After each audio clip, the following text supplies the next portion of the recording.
안녕하세요. 저는 서울에 살고 있는 30대 초반 여자입니다. 언젠가 결혼한 친구가 이런 말을 해주더라고요. 세상에는 여자 혼자 살면 불행해질 일이 없는데 남자 때문에 불행해지는 여자가 훨씬 많다고요. 결혼 전에는 무슨 말인지 언뜻 이해가 가지 않았었는데 이제는 확실히 알 것 같아요.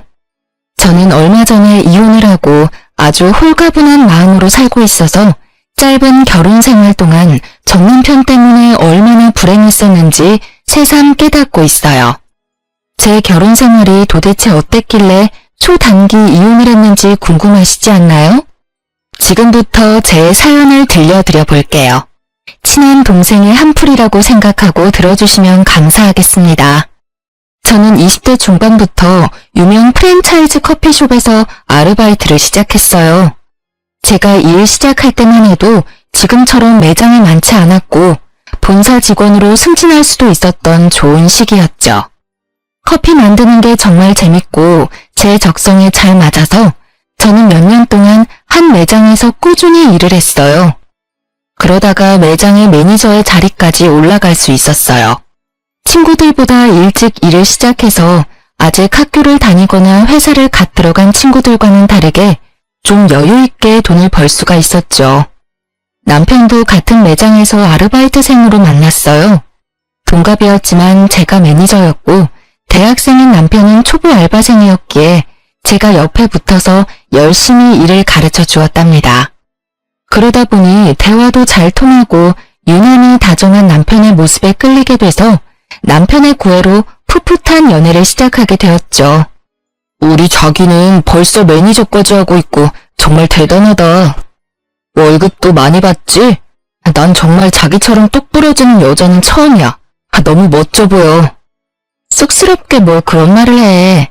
자기도 이제 복학했으니까 앞으로 좋은 직장 구하면 나보다 더 잘 벌 텐데 뭐. 그동안 내가 열심히 뒷바라지 해줄게. 연애 초반에야 뭔 말을 못하나요? 그렇게 시작된 저의 뒷바라지가 무려 5년이었어요. 제가 돈을 더 번다는 이유로 데이트 비용은 거의 제가 냈고요. 남편은 커피숍 알바도 6개월도 안 돼서 그만두고 계속 다른 아르바이트를 수없이 바꿔가며 하더라고요. 그 후론 취직 준비한다고 스트레스 받는다고 징징대는데 제가 다 받아줘야만 했죠. 어떻게 서류에서 자꾸 떨어지지? 도대체 문제가 뭐냐고. 자기는 이런 스트레스 모를 거야. 맨날 똑같이 커피숍에서만 일했으니 취준생의 스트레스를 이해나 하겠어? 아, 치킨 땡긴다. 우리 치킨 시켜 먹자. 나도 일하면서 스트레스 많이 받아. 진상 손님 상대는 다 내가 해야 되는데 나는 뭐 쉽게 일하는 것처럼 말한다? 그리고 방금 저녁 먹었는데 뭔 치킨을 또 먹어? 아, 몰라. 스트레스 받으니까 자꾸 기름진 게 땡겨. 전에는 내가 말만 하면 사주더니 이젠 은근히 눈치 준다. 좋은 회사 취직할 때까지 뒷바라지 해준다며. 내가 좋은 데를 취직해야 얼른 결혼하고 집도 사고 남들처럼 살 거 아니야. 네가 날 도와줘야지. 무슨 눈치를 준다 그래. 내가 한 달에 너한테는 얼마를 쓰는데 그런 말을 해? 니네 엄마보다 내가 네 밥 더 챙겨 먹일걸? 시어머니 될 분한테 니네 엄마라니. 너 말 좀 조심해서 해. 누가 들으면 부모님 안 계신 거 티낸다고 그래. 특히 우리 엄마 만나면 말 이쁘게 하고. 야, 뭐라고? 너 말 다 했어? 제가 정색을 하자 남편이 입을 꾹 다물고 눈치를 보더라고요. 사실 전 부모님이 고등학생 때 돌아가셨어요. 누구보다 행복한 가족이었는데 부모님이 함께 차를 타고 가시다가 사고를 당해서 그렇게 돌아가시게 되었죠. 그래서 전 너무나 힘든 고등학교 시절을 보냈답니다. 가까운 친척들과 친구들이 돌아가며 제가 나쁜 짓을 안 하도록 지킬 정도였어요. 부모님과 함께 살던 집에서 저 혼자 매일 울면서 버티며 살았고 입시도 포기해버려서 대학도 가지 않았죠. 그렇게 방황하다가 커피숍 알바를 시작하면서 다시 희망을 품으며 살아갈 수 있었던 거죠. 남편에겐 제 모든 사정을 다 말했고 저를 따뜻하게 품어주는 남편에게 더욱 의지했던 것도 사실이거든요. 미안. 내가 말 실수했어. 난 그런 뜻이 아니고 우리 엄마가 혹시나 그렇게 생각할 수도 있으니까 말을 좀 가려서 하면 좋겠다는 뜻이었어. 야, 그래도 넌 혼자 서울 금싸라기 동네에 30평대 아파트 살잖아. 거기다 매달 월급도 많이 받고. 난 네가 부럽다. 너는 서울에 있는 아파트랑 네 부모님 선택하라면 아파트 선택할래? 할 말이 있고 못할 말이 있는 거지. 부모님 잃은 건 그 어떤 거로도 보상이 안 되는 거야. 난 우리 엄마 아빠만 살아올 수 있으면 거지가 돼도 상관없고 내가 어디 평생 아파도 상관없어. 네가 내 심정을 알아? 아, 미안해. 미안하다고. 뭘 또 그렇게 발작을 해? 어느 땐 다정하게 굴다가도 또 어느 땐 이렇게 정 떨어지는 말을 서슴없이 해서 도대체 얘의 본성이 뭘까 고민이 되더라고요.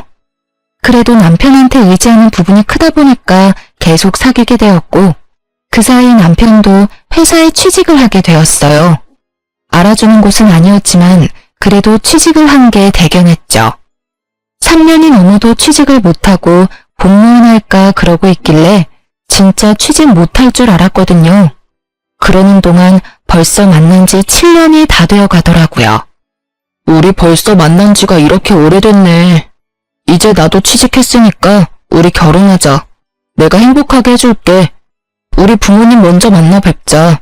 그동안 네가 싫다고 해서 한 번도 뵌 적 없잖아. 우리 엄마 은근히 서운해했어. 너 모아둔 돈은 얼마나 있는데? 결혼하는 게 애들 장난이야? 돈이 얼마나 많이 드는데. 돈이 뭐가 중요해? 앞으로의 미래를 보고 하는 거지. 돈 들 것도 없잖아. 내가 니네 집에 들어가서 살면 되는데.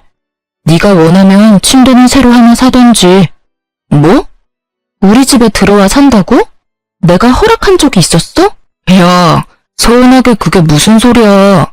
멀쩡히 좋은 집을 두고 왜 다른 집을 구해? 정 다른 곳에 살고 싶으면 일단 너네 집에서 살다가 대출받아서 더 좋은 데로 이사가면 되잖아. 우리 엄마도 그렇게 하래. 너 우리 집 얘기 니네 엄마한테도 다 한 거야? 당연한 거 아니야? 결혼할 건데 사정을 다 알아야지. 네가 집 있는 게 뭐 비밀도 아니고 오히려 좋은 거잖아. 결혼하기 전부터 제가 살고 있는 집을 마치 지네 집처럼 생각하고 있는 게 좀 황당하더라고요. 어쩐지 그렇게 제 집에 찾아오고 싶어하고 자꾸 집에서 편하게 데이트하자는 것도 짜증났거든요. 왠지 제 집 때문에 저랑 이렇게 오래 만나고 또 결혼까지 하려고 그러는 게 아닌가 하는 마음이 들어서 찝찝한 마음은 감출 수가 없더라고요. 어쩌다 보니 남편에게 떠밀려 시부모를 처음 만나게 되었답니다. 남편의 집은 처음 가보게 됐는데 생각보다는 좀 더 열악해서 놀랐어요. 서울에서도 가장 못 사는 동네에 있는 허름한 빌라에 살더라고요. 그래서 그렇게 남편이 제 집에 와서 살고 싶어 했었나 봐요. 사귄 지가 그렇게 오래됐는데 어쩜 한번 찾아오지도 않니? 결혼 생각까지 있으면 보통 명절 때는 찾아와서 인사라도 해야 되는 거 아니니? 결혼할지 안 할지도 모르는데 벌써부터 명절에 찾아뵙는 건 좀 그렇죠. 서로 부담된다고 생각했기도 했고요. 요즘 애들은 어쩜 이렇게 말대답을 따박따박 하는지 원. 네가 아픔이 좀 있다더니 그래서 그런가 모난 부분이 있는 것 같아서 걱정이다. 우리 집안 사람이 되면 그렇게 행동하면 안 돼. 네? 모난 부분이요? 저 서비스 직을 오래 했는데 여지껏 그런 말 들어본 적이 없는데요.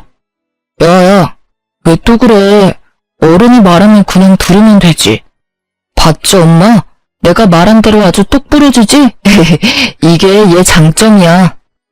이게 장점인지 소박 맞은 짓인지는 두고 봐야 알겠고 내가 경철이한테 들었는데 부모님이 안 계신다면서? 결혼식 준비는 누구랑 할 거니? 그래도 어른이 같이 해야 될 거 아니니?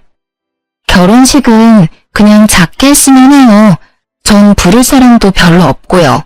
사실 전 안 해도 상관없는데 어머님 생각은 다르실 수 있으니까요.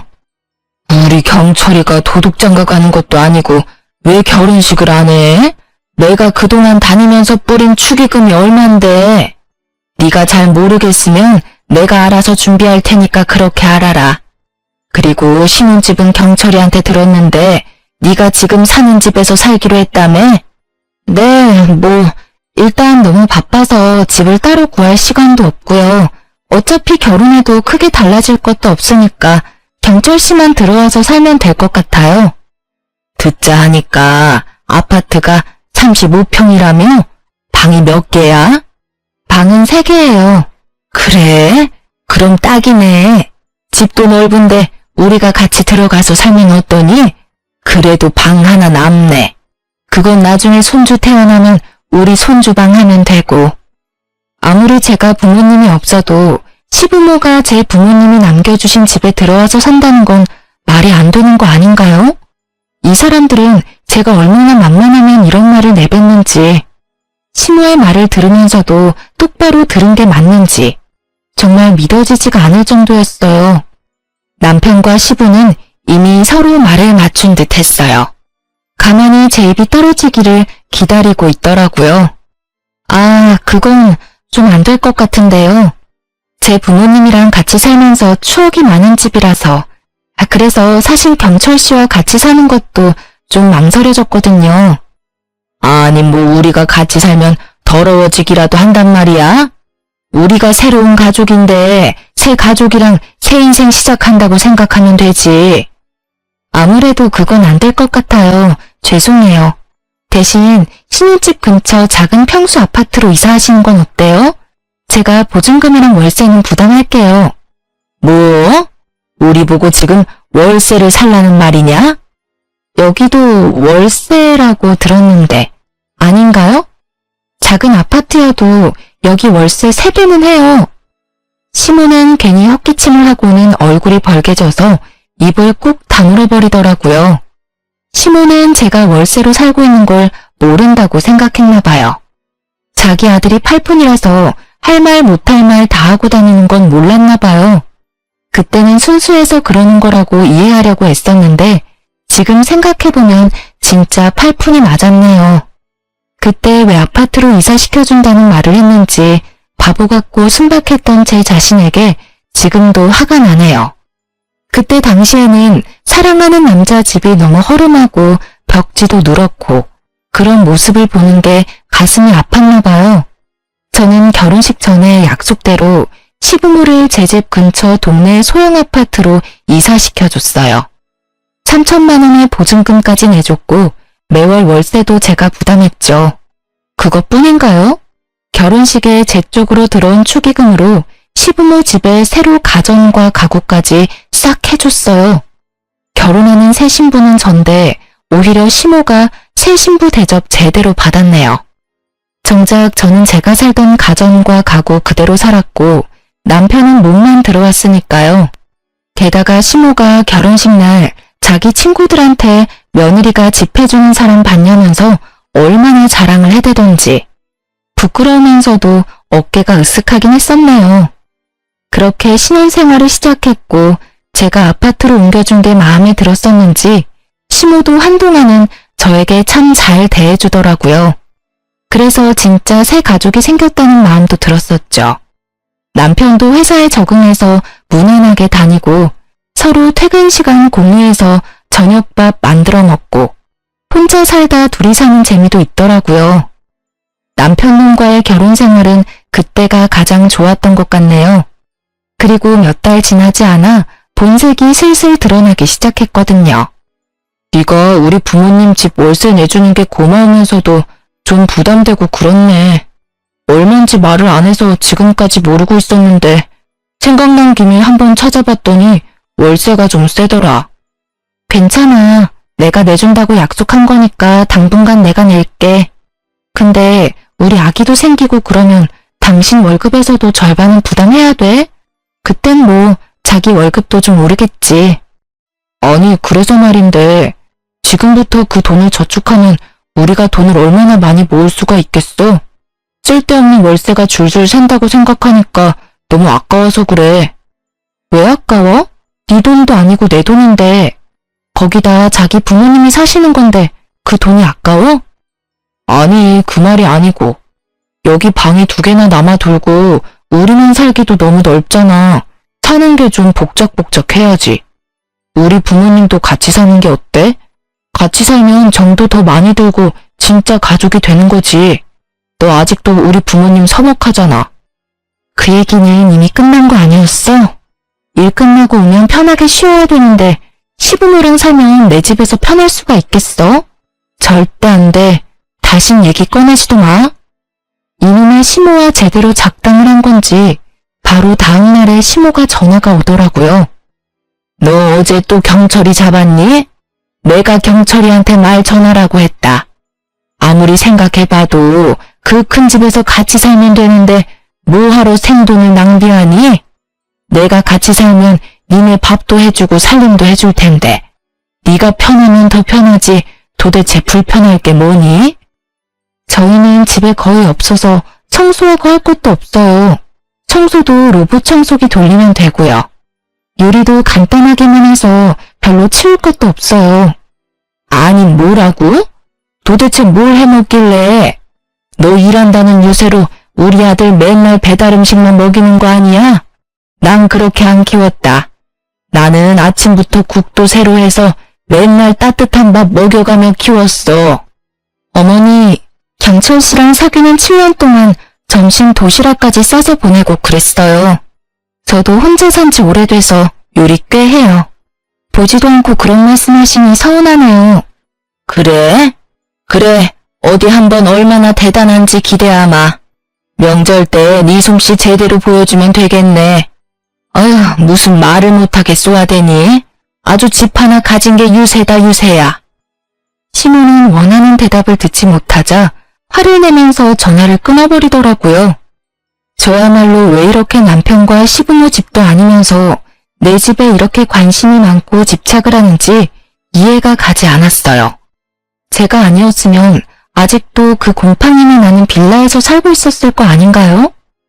평생 살아보지도 못했을 아파트에서 이사시켜주고 월세까지 내주는데 도대체 어디까지 욕심을 부리려는 건지 너무 화가 났어요. 그 후로도 남편이 계속 말을 꺼냈지만 저는 정색하고 대꾸도 하지 않았죠. 몇 번 시도해도 안 되니까 포기했는지 같이 살자는 말은 더 이상 안 하더라고요. 저는 남편 놈이나 시모한테도 너무 질려버려서 당연 시댁도 찾아가지 않았고 그렇게 또 몇 달의 시간이 지나갔죠. 그러다가 또 다른 일이 터지고 말았어요. 제가 퇴근하고 집에 들어왔는데 남편이 씩씩대며 저를 노려보고 있더라고요. 그러더니 서류 봉투 하나를 저한테 팍 던지는 게 아니겠어요? 저는 영문을 몰라 서류 봉투 안을 들여다보았어요. 이건 또 어디서 찾았어? 야, 우리가 진짜 부부고 가족이냐? 나한테 또 속이는 거 있어? 너는 그러고도 나무래야. 어떻게 지금까지 감쪽같이 속여? 너 진짜 무서운 애다. 아니, 말은 정확하게 해야지. 이게 왜 속인 거야? 이게 우리 재산도 아니고 너랑은 전혀 상관이 없는 건데 내가 너한테 다 말해야 돼? 당연하지. 부부인데 당연히 모든 걸 말해야지. 내가 이거 안 찾았으면 너 평생을 비밀로 했겠네? 와, 진짜 정 떨어진다. 아니, 그건 우리가 결혼하기 전에 내가 물려받은 아파트인데 왜 너한테 말해야 되냐고, 네 집이 아닌데. 그나저나 너 그건 어떻게 찾았어? 내 서랍을 다 뒤졌어? 내 물건 좀 찾으려고 살펴보다가 우연히 봤다. 네 아파트라고? 야, 우리가 부부인데 우리 공동 재산이지. 넌 아파트가 2채나 있으면서 우리 부모님은 월세를 살게 하냐? 진짜 니네 부모님이면 네가 그랬겠어? 시부모를 남으로 생각하니까 그렇게 행동한 거지. 진짜 너무하네. 그건 우리가 이혼한다 해도 내 명의고 내 재산이야. 너한텐 아무 권리가 없어. 너야말로 월세 보증금 할 돈도 없으면서 이 정도 아파트에서 공짜로 살면 그것만으로도 나한테 고마워해야 되는 거 아니야? 니네 부모 집도 내가 월세 내주는데 너는 어떻게 고맙다는 말 한마디를 안 해? 그리고 지금 그 집은 세입자가 있어. 근데 세입자 쫓아내고 니네 부모 데려다 살게 하니? 니네 부모? 말 또 저렴하게 한다 진짜. 세입자 있으면 다달이 월세도 받는 거네? 그렇게 돈을 긁어모으면서 내 월급에서 생활비는 왜 받아가냐? 가뜩이나 코딱지만큼 버는데. 야, 말 좀 바로 하자. 그럼 내가 니네 부모 집 월세에다가 각종 보험하고 공과금도 다 내는데 내가 생활비까지 다 내야 돼? 그럼 넌 뭐하고? 넌 월세도 안 내고 여기 사는데 네가 요리를 하기를 해, 청소를 하기를 해. 야, 차라리 그럴 거면 나 혼자 사는 게 100번 낫겠다. 내가 너무 손해라고 생각하지 않아? 내가 이런 네 모습에 정이 떨어지는 거야. 무슨 여자가 이렇게 계산적이고 드센지 한 번 말하면 지질 않지 아주. 네가 남편을 이렇게 개무시하는데 내가 밖에 나가서 길을 펴고 일을 하겠냐? 우리 엄마가 한 말이 딱 맞아 아주. 제가 어디 틀린 말 했나요? 여러분이 생각해도 제 말이 다 맞지 않나요? 저야말로 왜 결혼을 하고 그 집안에 휘말려 들어가서 들어가지도 않을 생돈을 다 부담하고 살아야 하는지 이해가 되지 않기 시작했죠. 남편이랑 살아서 신나고 즐거운 것도 아니고 싸움하는 날은 점점 늘어가고 심호는 매일 집 타령으로 전화가 오고 안 받으면 몇십 통을 하고요. 제가 다른 아파트가 있다는 걸 팔푼이인 남편님이 바로 말을 했겠죠. 역시나 바로 불이 나도록 전화가 오더니 그래도 받지 않자 심호가 밤에 집으로까지 찾아왔답니다. 너는 집에 있으면서 왜 전화를 안 받아? 너처럼 시어머니를 대놓고 무시하는 애는 살다 처음 본다. 저도 퇴근하고 지금 방금 들어왔어요. 근데 무슨 일이세요? 너 다른 아파트가 또 있다는 게 정말이냐? 그걸 감쪽같이 속인 거야? 속인 게 아니고 말씀드릴 필요가 없어서 안 드린 거예요. 지금 그것 때문에 이렇게 화가 나신 거예요? 그럼 당연하지. 우리가 가족이 맞긴 하니? 어떻게 우리한테 감쪽같이 속이고 월세를 따박따박 받아서 네 주머니에 챙기고 있었던 거야? 어머니, 말을 이상하게 하시네요? 제가 어머니 아파트를 뺏어다가 숨긴 것도 아닌데 꼭 그런 것처럼 말씀을 하시네요. 왜 화를 내시는지 전혀 이해도 안 가고요. 긴 말할 거 없고 우리가 이 집에서 같이 사는 게 그렇게 싫으면 지금 세 주고 있는 아파트 세입자 내보내. 우리가 거기 들어가서 살 테니까. 그럼 월세 낼 필요도 없잖아. 나도 우리 집에서 마음 편하게 살 수 있고. 우리 집이라... 심호의 말을 듣고 있으니 심호가 제 집을 어떻게 생각하고 있는지 확실히 알 수 있었어요. 제 부모님이 남겨주신 제 집인데 결혼했다는 이유만으로 자기들 집이 되었다고 단단히 착각을 하고 있는 모양이었어요. 시부모가 저를 진심으로 정말 아껴주고 딸처럼 생각해줬다면, 또 제가 그런 마음을 느꼈다면 왜 시부모가 원하는 대로 해주지 않았겠어요. 진정으로 딸처럼 대해줬다면 제가 먼저 나서서 이 집에서 같이 살자고 돌아가신 부모님 대신해서 앞으로 남은 인생 친부모님처럼 모시겠다 말했을 거라고요. 하지만 그 인간과 그 인간 엄마는 저를 한순간도 진짜 가족으로 생각해주지 않았죠. 그저 돈 잘 벌고 서울에 아파트도 있는 호구 하나 잘 잡았다고 생각했겠죠. 지금 돌아보면 그 인간이 정말 저를 사랑했던 건지 아니면 제 집을 사랑했던 건지 솔직히 잘 모르겠네요. 저는 곰곰이 생각해봤어요. 하늘에 계신 부모님이 지금 내 모습을 본다면 뭐라고 말을 해주셨을까? 부모님에게 지금의 내 상황을 떳떳하게 보여줄 수 있을까? 그에 대한 대답은 모두 아니요였어요. 모든 게 분명해진 거죠. 저는 호구 잡힌 잘못된 결혼 생활을 하고 있었고 더 이상 제 인생을 좀먹는 이 생활을 더는 이어갈 수가 없다고 판단했어요. 더 늦기 전에 이혼을 해야겠다고 다짐했죠. 저의 생각과 감정이 모두 정리된 뒤에 남편에게 말을 했습니다. 우리 마주보면서 서로 웃었던 게 언젠지 기억도 안 나네. 입만 열면 매일 싸우기 바쁘고 싸움 끝은 항상 아파트로 끝나고. 나는 더 이상 못하겠어. 우리 이혼하자. 뭐? 이혼? 누구 마음대로 이혼을 해. 내가 뭘 잘못했는데? 네가 드디어 본색을 드러내는구나. 그거 아파트 있는 거 들키니까 이혼하자는 거지? 너는 남편보다 그 아파트가 더 좋냐? 뭔 말도 안 되는 소리를 하고 있어. 너야말로 어떻게 모든 얘기가 아파트로 끝나? 집착도 정도껏 해야지. 그래, 네가 나 몰래 그 아파트 팔아먹을까봐 불안해서 못 살겠다. 너는 지금 사는 집도 혼자 가지려고 나한테 무슨 수를 써도 쓸 놈이야. 당장 이혼해. 내가 바람을 폈냐? 너를 때리기를 했냐? 이혼이 무슨 개 이름인 줄 아냐? 난 이혼 절대 못해. 이혼할 거면 이 집 팔아서 반은 나 줘. 안 그럼 소송 걸어서라도 반반으로 나눠 가질 거야.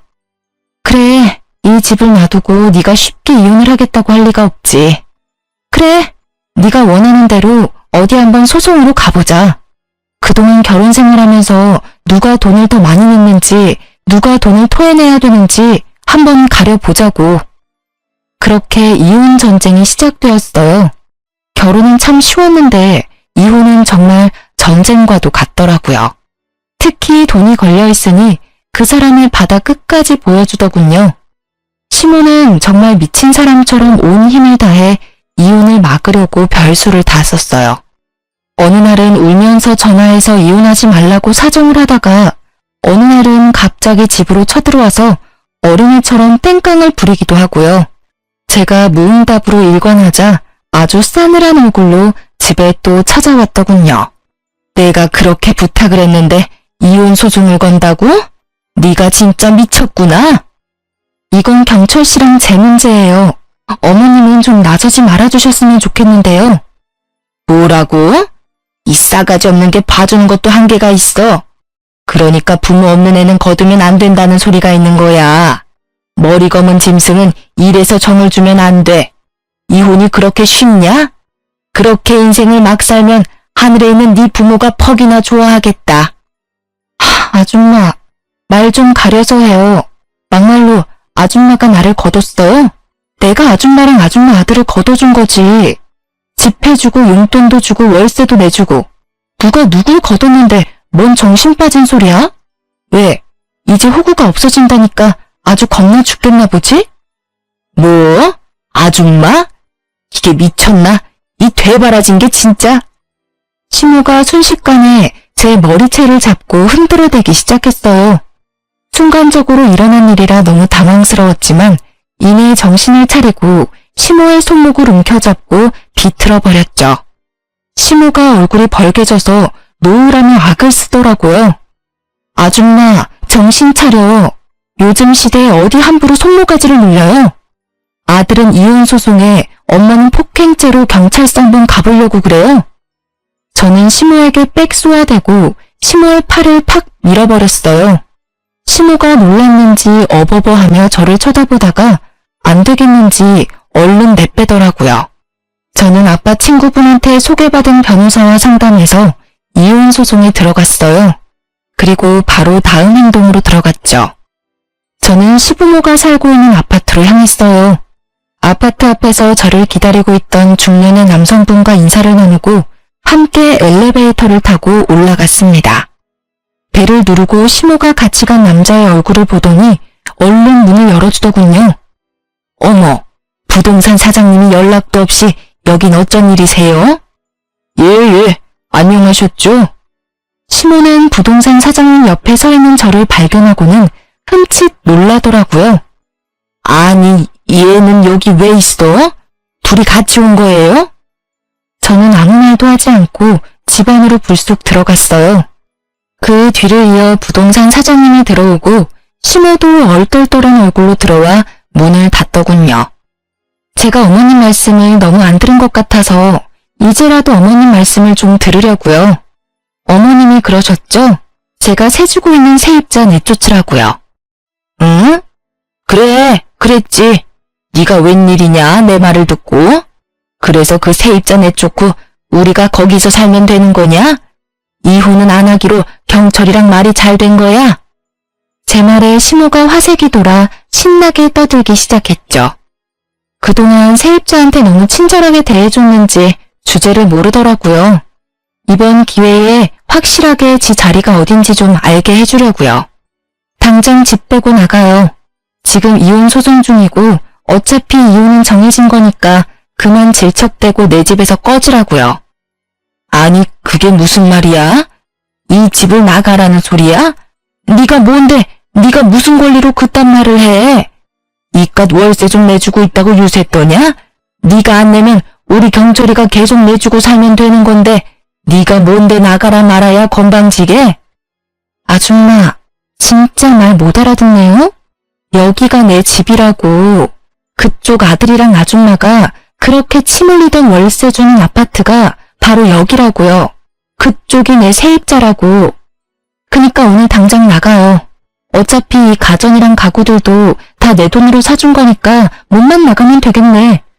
시모는 제 말이 믿기지가 않는지 고개를 계속 저으며 현실을 부정하더라고요. 저는 더 이상 말도 섞기 싫어서 부동산 사장님에게 모든 걸 맡기고 자리를 떠나려고 했어요. 그때 돌아서는 제 종아리를 시모가 낚아채고는 질질 매달리는 게 아니겠어요. 세아가, 우리 며느리야. 내가 그동안 섭섭하게 한 게 있다면 모두 사과하마.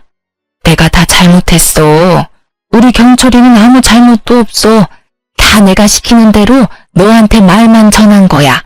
앞으로는 네 아파트엔 숟가락 하나 걸칠 생각도 안 하고 쥐 죽은 듯이 살게. 대신 여기에만 계속 살게 해주면 안 되겠니? 여기서 나가면 우리가 또 어디로 가겠니? 역시 숟가락 걸칠 생각을 하고 있었나 보네. 어디긴 어디예요. 이런 데서 살 능력 없으면 예전에 살던 그 곰팡이 핀 투룸으로 다시 돌아가야지. 그러게 욕심 좀 정도껏 부렸어야지. 아줌마 말대로 내가 이 집 아줌마한테 안 주고 다른 사람한테 세줬으면 지금까지 모은 돈이 얼마였겠어요? 내가 계속 참아주니까 진짜 호구 하나 제대로 문 것 같았어요? 이거 놔요. 저는 시모의 손을 팍 쳐버리고 아파트를 나와버렸답니다. 엘리베이터를 기다리는데 악을 쓰며 오는 시모의 마지막 발악 소리가 들리더라고요. 집으로 돌아간 저는 다음 행동을 개시했죠. 저는 남편의 짐을 모조리 싸서 현관 앞에다 싸놨답니다. 사실 짐이라고 할 것도 별로 없고 옷이랑 신발 정도였죠. 거의 다 제 돈으로 사서 입혔던지라 그냥 다 버려버리고 싶었지만 거지한테 적전하는 셈 치고 그냥 다 가지고 가라는 마음으로 박스에 다 처박았답니다. 그리고 현관 비밀번호도 바꿔버리고 남편이 찾아와서 문 열라고 소리 지르고 난리칠 게 뻔했기 때문에 저도 집을 나와버렸어요. 저야 뭐 이혼 소송이 진행될 동안 호텔에서 살아도 될 정도로 돈은 있거든요. 그놈에게 말은 안 했지만 돌아가신 아버지가 대기업 임원을 하셨기 때문에 집 말고도 아버지 고향의 땅도 꽤 있고 물려주신 주식이랑 현금도 꽤 되고요. 남편 놈에게 다 말하지 않은 게 얼마나 다행인지 몰라요. 분명히 저를 살살 꼬드겨서 주식이며 현금이며 야금야금 채갈 생각을 했을 게 뻔하니까요. 역시나 저녁에 집에 왔는지 전화가 불이 나도록 오더군요. 야, 너 어딨어? 당장 집으로 못 와? 내 짐 다 빼고 지금 뭐하는 짓인데? 소장도 받았으면서 딱 보면 몰라? 거긴 네가 10원 한 장 보탠 거 없는 내 집이잖아. 당장 네 짐 갖고 꺼지라는 소리야. 엄마가 울면서 전화 오셨어. 얼마나 우시는지 졸도하실 것 같아. 네가 그러고도 사람이야? 그 아파트가 진짜 네 거였어? 너 진짜 끝까지 사람을 갖고 노냐? 살라고 할 때는 언제고 이젠 꺼지라고? 웃기는 소리 하고 있네. 그럼 이혼하는 마당에 시부모님 제 집에서 사세요. 이러니? 내가 이혼 결심한 50%가 네 엄마 때문이야. 너랑 네 엄마 반반 책임이라고. 야, 피곤하다. 이제 그만 내 인생에서 좀 꺼져줘라. 너 그 긴 세월 추억이 얼마나 많고 사랑했는데 그걸 이렇게 망가뜨릴 수가 있냐? 고작 그 아파트 때문에? 우리 엄마도 너한테 미안하다고 하셨어. 너도 좀 진정하고 우리 만나서 대화로 좀 풀어보자. 어? 나 너 사랑해. 너 없으면 못 산다고. 내가 아니라 내가 가진 아파트를 사랑하는 거겠지. 결혼하니까 내가 가진 게 다 네 거 같고 그랬어? 밥 안 먹어도 배불렀겠어 그동안. 너나 네 엄마나 적당히만 욕심 부렸어도 내가 이렇게 정 떨어지진 않았을 거야. 황금알을 낳는 거위배를 병신처럼 가른 거야 네가. 앞으로 연락하지 마. 모든 연락은 변호사 통해서 할 거니까. 남편 놈이 제가 일하는 커피숍으로 찾아올 게 뻔했기에 일주일 정도는 휴가를 썼어요. 역시나 일주일 동안 매일 찾아왔었다고 직원이 말해주더라고요. 그 후부터는 일하다가 남편이 찾아오면 얼른 숨었고 직원들이 남편을 돌려보냈죠. 그렇게 몇 달 후 드디어 이혼 소송의 판결이 나왔고 당연히 제가 승소했죠. 남편은 아파트를 반반으로 나눠야 한다는 말도 안 되는 주장을 펼쳤지만 제가 결혼하기 전부터 가졌던 저의 재산이니 당연히 기각됐고요. 오히려 생활비나 공과금을 다 제가 냈기 때문에 남편한테 위자료를 받아낼 수 있었죠. 물론 8년을 매일 붙어있다가 헤어지면 혼자 살아갈 수 있을지 허전하진 않을지 걱정도 되었는데요. 이혼이 확정되고 남편 놈이나 그놈 엄마한테서 드디어 놓아줬다는 생각을 하니 어찌나 홀가분하고 행복했는지 몰라요. 그동안 너무 지긋지긋했었는데 자유의 몸이 되니 그놈 얼굴도 희미해질 정도였죠.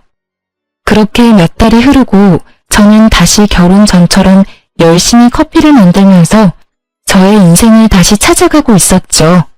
그 인간이 찾아오면 얼른 숨어서 그동안 마주치질 않았는데 그날은 하필 제가 매장 밖에 나와 있을 때 들어오던 전 남편과 딱 마주쳐버렸네요. 아, 드디어 만났네. 너무 잘 숨어서 죽었는 줄 알았다, 야. 거의 6개월 만인가? 남편은 밑바닥까지 끌어내리고 너는 아주 얼굴 좋아 보인다. 말하는 꼬라지하고는 이혼한 마당이 왜 자꾸 여길 찾아오는 거야? 이렇게 만났으니 내가 마지막으로 말할게. 다신 여기 찾아오지 마. 또 찾아오면 그땐 업무방해죄로 경찰 부를 거야. 아, 네가 뭔데 오라 말아야. 여긴 누구나 올 수 있는 커피숍이야. 그리고 네가 여기 주임이라도 돼? 끽해야 매니저 주제에. 매니저로 일하는 게 도대체 몇 년이냐? 넌 인생에 발전이 없어. 솔직히 말해서 죽은 니네 부모가 남겨준 집 말고 네가 뭐 별 볼 일이 있냐? 정신상태 불안정한 거 불쌍해서 걷어주니까 우리 부모님을 무슨 도둑 취급하면서 이혼 소송까지 걸고 너 때문에 우리 엄마 충격받아서 치매 초기랜다. 어떻게 책임질래? 나야말로 너 고소할 거야. 너 같은 걸 믿고 결혼까지 했던 내가 불쌍하다. 너야말로 코딱지 같은 회사에서 최저임금 받고 일하는 주제에 누구한테 발전을 운우네? 그러는 넌 니네 부모가 뭐 개뿔 남겨줄 거라도 있어? 아, 있네. 니네 엄마랑 너랑 분수 모르고 남의 거 탐하는 게 똑같네. 물려받았나 보다. 뭐? 이게 진짜 보자 하니까? 전 남편이 저를 때리려는 듯이 팔을 확 올리더라고요. 그걸 본 남자 직원이 얼른 달려와서 팔을 딱 막아주었죠. 사장님, 괜찮으세요? 이건 또 뭐야? 그새 남자라도 생겼냐? 근데 뭐? 사장님이라고? 이 매니저, 이 인간한테 이 커피숍이 누구 건지 좀 말해줄래? 1년 전에 사장님이 인수하셨죠. 사장님이시죠? 그 인간, 그 말을 듣고 입이 딱 벌어져서 다물지를 못하더라고요. 왜냐하면 제가 운영하는 이 지점은 매출이 높기로 유명한 걸 전 남편도 알거든요. 네가 여기를 인수했다고? 그럴 돈이 어딨어서? 아니, 돈이 있다고 해도 본사에서 너한테 넘긴 게 말이 돼? 네가 뭐라고? 너나 나를 호구로 하고 우습게 알겠지. 내가 본사 소속으로 이 매장에서 일한 게 12년이다. 평생을 변두리 빌라 월세로 사는 넌 뭐 상상도 못할 액수겠지만 이 정도 매장 인수할 돈이 있어, 내가. 아니, 1년 전에 인수한 거면 이혼 전이잖아. 아파트도 모자라서 이것도 속였던 거야? 너 진짜 치가 떨리게 무섭다. 말하면 내가 뭐 어떻게 할까봐? 부부 사이에 비밀이 없어야지. 너는 진짜 사악하고 무서운 년이야. 그 콧구멍만한 아파트도 그렇게 침을 흘렸는데 내가 이 큰 매장 사장이라는 걸 네가 알았어 봐. 너란 위임을 내가 몰라? 넌 당장 회사 때려치고 여기 정장한다고 징징거리면서 졸랐을 놈이야. 그러다가 지가 사장 행세하겠지. 네 엄마는 맨날 여기 출근 도장 찍어가며 지 아들이 여기 사장이라고 사돈의 팔촌 다 끌고 와서 공짜 커피 달라고 생떼 썼을 거고. 상상만 했는데도 벌써 지긋지긋하다. 이제 잘 알았지? 여기 내 거니까 다신 여기 그림자도 비추지 마. 또 오면 바로 경찰서 끌고 갈 거니까 각오해. 난 한다면 하는 거 잘 알 거야. 전 남편은 벌개진 얼굴로 주먹을 꽉 쥐고 파르르 떨더라고요. 오래 만난 사이다 보니 저놈이 어떤 생각을 하는지 빤히 보였죠. 이 매장이 자기 것이 될 수 있었는데 그 기회를 놓쳤으니 얼마나 속에서 열불이 나겠어요. 저는 차갑게 전 남편을 지나쳐서 매장으로 들어갔죠. 전 남편은 한참을 매장 앞에서 망부석처럼 굳어있다가 터덜터덜 발길을 옮기더라고요. 사장님, 또 왔어요. 저기 밖에서 왔다 갔다 하고 있는데요. 괜찮아. 만약 들어오면 이 매니저가 좀 내보내줄래? 매번 이런 부탁해서 미안해. 안 들어오면 그냥 두고. 이게 무슨 부탁이에요. 당연히 해야 되는 일이죠. 저 손님 때문에 매장 분위기가 이상해지니까 민폐 손님 내쫓는 것도 다 업무의 일환 아니겠어요? 그 후로도 종종 커피숍 밖에서 힐끔거리는 전 남편을 발견하고 직원들이 말해주었는데요. 전 신경도 안 쓰고 제 할 일만 했죠. 그러다 보니 점점 오지 않았고 어느 순간 안 보이더라고요. 누구나 올 수 있는 오픈된 장소이다 보니 사실 언젠간 또 기웃거릴 수도 있다는 생각이 들긴 하는데요. 오랫동안 저와 함께 일하면서 저를 지켜주는 든든한 직원들이 있어서 위기 상황이 와도 겁나지는 않을 것 같아요. 제가 사장이지만 저는 커피를 만들고 매장에서 활기차게 일하는 순간이 정말 좋고 제가 살아있는 걸 느낄 수가 있어서 이렇게 매일 나와서 계속 일하고 있어요. 하늘에 계신 저의 부모님도 제가 씩씩하게 살아가는 모습을 보셔야 안심하실 것 같다는 생각도 들고요. 전 남편이 와서 행패를 부리는 순간이 오더라도 저는 저의 매장을 지키며 매일매일 열심히 일을 할 거랍니다. 세상에 혼자 남겨져서 저를 진심으로 아껴줄 가족을 만들고 싶었기에 전 남편과 그놈 부모에게 나름대로 최선을 다했어요. 부모님이 없다고 대학 못 갔다고 무시해서 마음의 상처를 입어도 괜찮은 척하며 바보처럼 헤헤거렸고요. 계속 그 집구석에서 벗어나지 못하고 살았다면 부모님이 남겨주신 재산도 다 뺏겼을 수도 있다고 생각하니 가슴이 철렁한데요. 사람을 너무 믿고 대책 없이 결혼을 결정한 건 정말 후회스럽지만 그래도 1년의 결혼 생활만 하고 단칼에 그 집구석을 끊어버린 건 정말 스스로도 대견하게 생각하고 있어요. 다시 혼자 남겨지는 게 두렵기도 했지만 부모님은 제가 행복하게 사는 걸 바라실 거라는 생각만을 하며 단호하게 끊어냈던 것 같아요. 당분간은 일만 하고 저 혼자서도 잘 사는 연습을 해보려고 해요.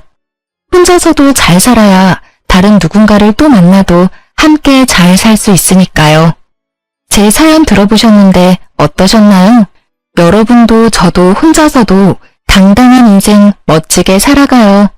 제 이야기를 들어주셔서 감사합니다. 행복하세요.